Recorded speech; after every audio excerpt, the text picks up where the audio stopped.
Então, essa primeira leitura mostra a primeira vez, oficialmente, uma oração de um humano com Deus, né? Abraão conversando com Deus sobre Sodoma e Gomorra. Oração é um diálogo, é a elevação da alma a Deus, querer encontrar com Ele, né? Para reconhecê-lo como Pai, para reconhecê-lo como Criador, né? E aceitar os seus ensinamentos, né? É um diálogo filial. Por isso é importante a imagem que se tem de Deus, né? Abraão foi chamado por Ele, sai da tua terra, né? Deixa, você vai ser pai de uma numerosa nação. Ele viveu essa experiência pessoal, marcante, né? E ele viu que Deus cumpriu o que prometeu no projeto dele, porque humanamente era impossível. Abraão, Sara já estavam estéreis pela idade, né? Deus provou que Ele realiza o projeto dele, que Ele dá a graça, que Ele faz acontecer, que Ele é um Pai provedor, né? E Abraão entendeu isso, pois no momento em que ele ia sacrificar o filho, né, o anjo lhe impede e diz: não, você já demonstrou que tem fé, né? Foi um pacto de amor entre Abraão. Deus confirmou que ele o amava, né? Estava disposto até à loucura de matar o filho, oferecer o filho por amor a Deus. Amava a Deus sobre todas as coisas, né? Então Abraão foi o primeiro que teve esse contato, esse diálogo em favor da população de Sodoma e de Gomorra, tentando maneirar, né? Tentando refletir, tentando aplacar a decisão do fim daquela cidade. Mas isso ele fez porque ele confiava. Era uma oração de pedido respeitosa, né? Proposta corajosa, audaz, não tinha medo. Ele falou com o sentimento que ele tinha, né? E Deus ouviu. Por isso é importantíssima a imagem que nós temos de Deus. Oração é conversar com Deus. Então, oração é conversar com quem? Quem que eu acho que é Deus? Qual a imagem que eu tenho de Deus? Quando eu me dirijo a Ele, a quem eu me dirijo, né? A um juiz, a uma pessoa distante, a um barbudo, né? Autoritário, que cobra, que castiga, né? Se essa é a imagem, a minha oração fica muito perturbada, né? Ou senão nem a faço. A gente vê que humanamente, psicologicamente é tão arriscado, tão perigoso. Acontece isso com as pessoas, né? Porque há preconceitos, há anúncios, né, da imagem daquela pessoa. Vai chegar uma pessoa nova na comunidade. Antes que ela chegue, chega a fama dela. Ih, aquela pessoa vem aqui, ela é assim, assim, assado. Todo mundo já recebe com uma imagem, muitas vezes falsa, né? Eu preciso ter a minha experiência de Deus. Eu preciso ter experiência com aquela pessoa, né? Pode haver maldade, pode haver maledicência, pode haver interesse de macular a imagem daquela pessoa, né? Então, nós não podemos nos precipitar com a impressão de outros. Ele é nosso Pai, nos quer bem, nos chama pelo nome. Eu preciso ter a minha experiência. Não posso ir atrás dos outros. Não posso fazer o que todo mundo faz. Não posso rezar porque todo mundo reza. Que eu posso falar para esse ser que me ama, que me criou, né? Infelizmente, na catequese mesmo, nós temos às vezes, sem nenhuma maldade dos pais, nem dos catequistas, né, a imposição de uma imagem negativa, errada de Deus, né? Eu tinha um aluninho lá em Lorena, quando foi para fazer a primeira comunhão, ele se juntou, porque era da terceira série, todo mundo foi, ele foi, mas o dia que a catequista levou-os para a igreja, para explicar um pouquinho mais a presença de Jesus na Eucaristia, como se comportar na igreja, etc., ele não quis entrar. Ele devia ter uns 8, 9 aninhos no máximo, né? Ele não quis entrar na igreja, né? E aí a catequista me chamou: padre, o menino não quer entrar na igreja, o que é isso, né? Aí eu fui conversar com ele, eu disse: não, mas eu não sou amigo de Deus. Por quê? Porque ele não deixa fazer nada, né? O menino era criado pela avó, coitadinha. E ela, com toda a boa vontade, como tantas avós ou mães, né? Olha, você não faça isso que o Papai do Céu não gosta. Que o quadro, né? O Papai do Céu vai te castigar, o Papai do Céu está olhando, o Papai do Céu vai cobrar. Sabe o que ele decidiu? Não, eu não sou amigo de Deus, eu sou amigo do diabo. Como assim, você é amigo do diabo? Porque ele deixa fazer as coisas. Olha que conclusão que ele chegou. Se Deus é um carrasco durão que não deixa fazer nada, eu vou ficar amigo do outro, que facilita. A criança, né? Olha aqui, precisou uma terapia, precisou um trabalho sério para desfazer aquela imagem negativa de Deus. Como também em alguns lugares, alguma sociedade, algum grupo, a catequista com toda boa vontade já chega falando da imagem de Deus Pai. O menino fica com medo, que o pai dele desce o rei, chega bêbado, bate na mulher, bate na mãe, tem uma ideia falsa de pai. Então nem todos associam a paternidade de Deus ao pai. O pai é ruim, o pai é uma figura problemática, né? O pai não é uma presença bondosa, carinhosa, que escuta, que completa. Embora faça isso, se mate de trabalhar, não deixa faltar nada, né? Mas não demonstra, o menino não percebe. Por isso Dom Bosco muito espertamente diz, não adianta amar a criança, o jovem. Não adianta se matar por ele, como os pais dizem. Ele é adolescente, ingrato, não aceita nada, não responde, não vai na escola, mata a aula, e eu me mato para fazer tudo por ele. Mas ele não percebe. Você fica ocupado com as coisas, fim de semana você vai jogar futebol, vai com seus amigos, fica no bar, e não dá bola para ele, não se interessa, não pergunta, não está na vida dele. Ele não entende que você quer bem a ele. Não basta amar o jovem, é preciso que ele perceba que é amado. É questão de comunicação, né?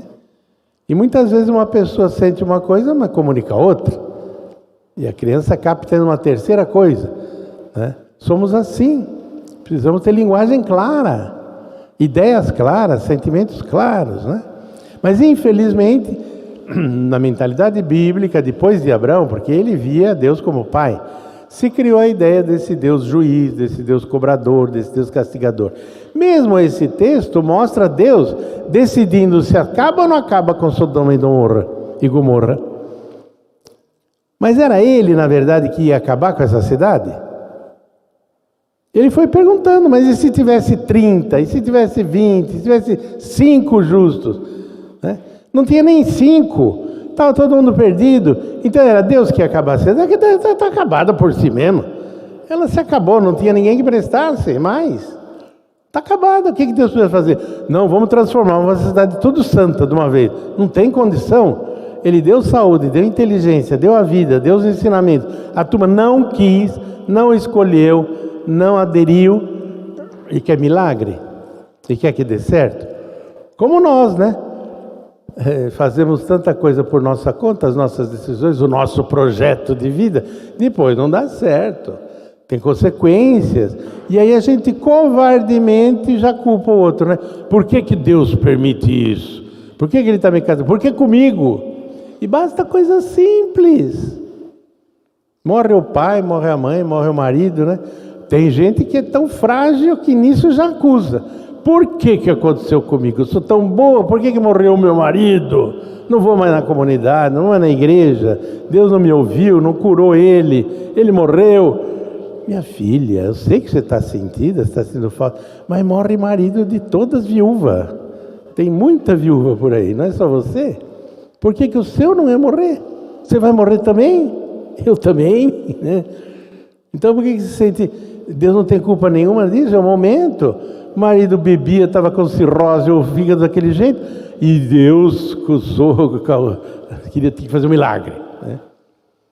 Ele, pessoalmente, não tinha culpa nenhuma, e sofreu e morreu, né? Então não é questão de castigo, de mérito.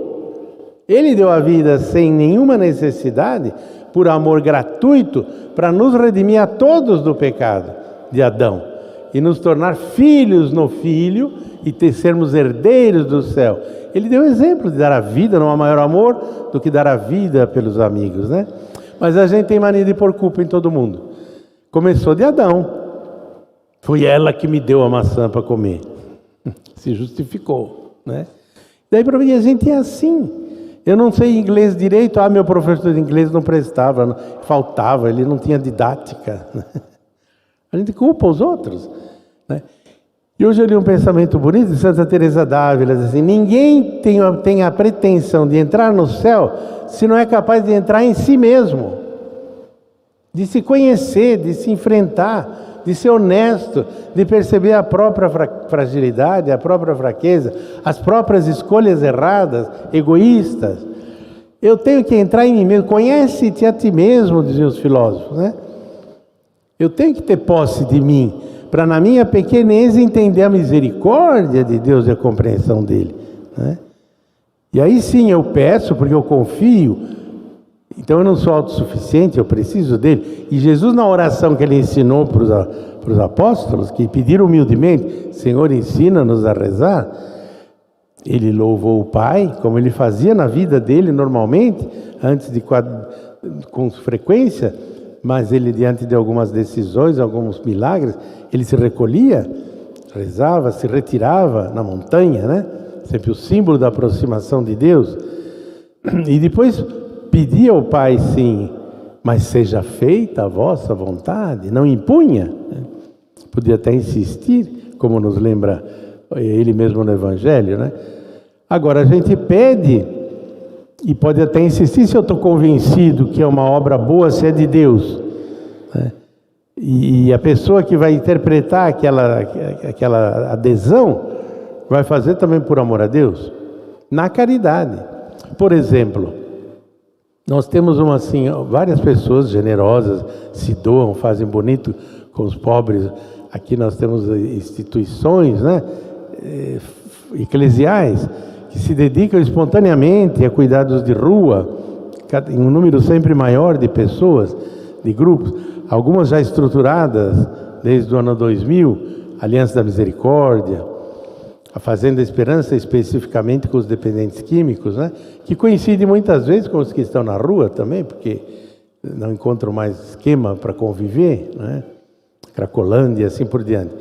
Nós temos um rapaz que cuida também de uns drogados por conta dele, pôs o nome de Dom Bosco. Tem a Consoladora dos Aflitos, né, que é assim a mais imediata, mais próxima, no centro. E essa senhora vive ali um desafio diário e constante de todo tipo de pessoas carentes, né? Idosos, idosas, jovem, doente. Eu celebro, se não fosse tão triste, né? Seria cômico, porque um está com oxigênio aqui, o outro está com andador, o outro está com muleta, o outro está na cadeira de roda. É tudo, né, uma situação. E ela cuida desse pessoal e vira e mexe, acaba o gás, porque são 40, 50, 60 pessoas. A polícia chega lá e deixa na porta dela, né?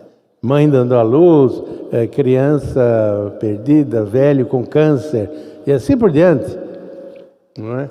E está tudo lá, e tem roupa para lavar, e quebra a lavadeira, e acaba o gás, e tem que pagar a conta de luz. Então, coitada, ela vive dependendo da boa vontade dos colaboradores, dos amigos, e a providência vai funcionando. Mas, às vezes a gente comenta, ou até pede, passa alguma necessidade, como agora de 3 máquinas de lavar, 2 não estão funcionando.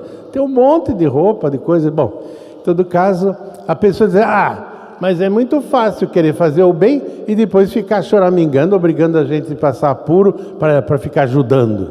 Isso é fácil, né? Fazer o bem com o chapéu dos outros, com o dinheiro dos outros. É fácil? Você faria isso? Você estaria lá provocando, cuidando, tendo a iniciativa de dar os primeiros passos no socorro daqueles filhos de Deus, nossos irmãos? Você faria? Para começar, você não faria. Ela está lá fazendo o que nós não conseguimos fazer e está nos provocando, nos dando a ocasião, nos está insistindo para fazer o bem. Dom Bosco dizia que ele facilitava a vida dos ricos dando para os pobres, ele tirava dos ricos para ajudar os pobres. É um benefício, uma ocasião que o rico tem, ou que tem um pouco mais, de se abrir, de ser generoso, de partilhar com os que não têm. É obra de misericórdia. Então, essa mulher que faz pedidos com simplicidade, não é para ela. ela está como aquele insistente, né, que pede, né? E até para se ver livre, o fulano ajuda e dá, né? Somos nós que fazemos uma rifa, pagamos lá, damos uma ajuda, participamos da vaquinha para pagar o gás e assim por diante. Estou dando exemplo desse local que é concreto, né? E falando o que eu escuto, então essas pessoas que não gostariam nem de ouvir o pedido, elas não querem ser incomodadas, como aquele já fui dormir, já não tem mais nada, não se vire aí, eu não quero, mas insiste de novo, bate de novo. Ela está fazendo esse serviço. Então nós podemos ser também mediadores da graça, mediadores do bem, e vai provocar na pessoa a condição, a ocasião dela descobrir a alegria de partilhar e ver o bem que faz, né? Pensa que está fazendo um favor. Quem está crescendo, quem está se salvando, quem está se aproximando de Deus, é quem está doando. Ele que está fazendo, está recebendo um favor, né? Então isso é oração. É agir, viver em unidade com a missão, com o desejo do Pai, com o amor do Pai. É se aproximar vendo Ele como o Pai que quer bem todos os nossos irmãos. São filhos de Deus, mas são nossos irmãos. Então, o que adianta agora? Essa tendência, a oração que Jesus ensinou, que nós devemos viver sempre em oração, porque senão nós somos autossuficientes, queremos fazer com a nossa experiência, com a nossa força, com os nossos objetivos, que não são os do Evangelho muitas vezes, são para satisfazer as nossas vaidades, os nossos gostos, os nossos caprichos, né? E usamos o tempo para isso, quando Ele nos deu a vida para salvar. Então, o nosso mundo de hoje é Sodoma e Gomorra, né? Cada vez mais um maior número escolhe o que interessa de imediato. Olha a guerra, né? E nós somos chamados como cristãos a agir, a fazer a diferença. E se nós somos medíocres, mornos, e também ficamos com o pé em duas barcas e queremos a nossa imagem, e queremos garantir que somos homens orantes, porque nós vamos na igreja, porque nós rezamos 1000 Ave Maria, tudo isso tem significado e é bonito e é verdade, mas não basta, não é rezar que nem papagaio, até papagaio reza e decora, né? Repetir, é o meu coração em sintonia com o coração de Deus, é eu como filho me abrindo, me unindo e aceitando, acatando como filho a orientação desse Pai que me criou, que me conhece, portanto que é o meu melhor, é ser dócil, humilde a Ele, como Maria que disse, faça-se em mim segundo a tua palavra. Não somos aqueles tagarelas que vamos falar com Deus aquilo que nós queremos, que nós gostamos ou que julgamos que precisamos. Ele sabe, né? Ele se antecipa. E Ele pede coisas que a gente não imaginou, porque Ele vê de forma mais ampla, né? E então a oração é comprometedora, não é para satisfação afetiva, louvores que me fazem arrepiar, né? Nossa Senhora assumiu coisa que ela não pensava, né? Santa Teresa de Calcutá tem o carisma de trabalhar com os pobres moribundos, etc., mas no período da tarde. De manhã eles ficam horas na oração eucarística diante de Jesus, né? E um jornalista perguntou para ela, olha, a senhora fica tanto diante de Jesus, a senhora fala com Ele a manhã inteira. Conta para nós o que tanto que a senhora fala com Ele. E ela disse, olha, na verdade, eu não falo, eu escuto, né? Será que a nossa oração dá espaço para Deus falar o que Ele quer de nós? São Paulo, quando converteu-se de verdade, quando é que ele começou a vida de cristão autêntico? Quando ele teve a coragem de humildemente perguntar, Senhor, que queres que eu faça? Não o Senhor vai fazer o que eu quero. Eu vou rezar minha Ave Maria, eu vou aparecer a pé, mas o Senhor tem que me dar isso. Negociar com Deus, né?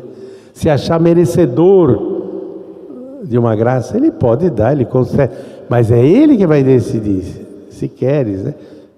Seja feita a tua vontade. Nós somos discípulos, missionários, seguidores, o dono da missão, o projeto de salvação e o amor perfeito é Ele.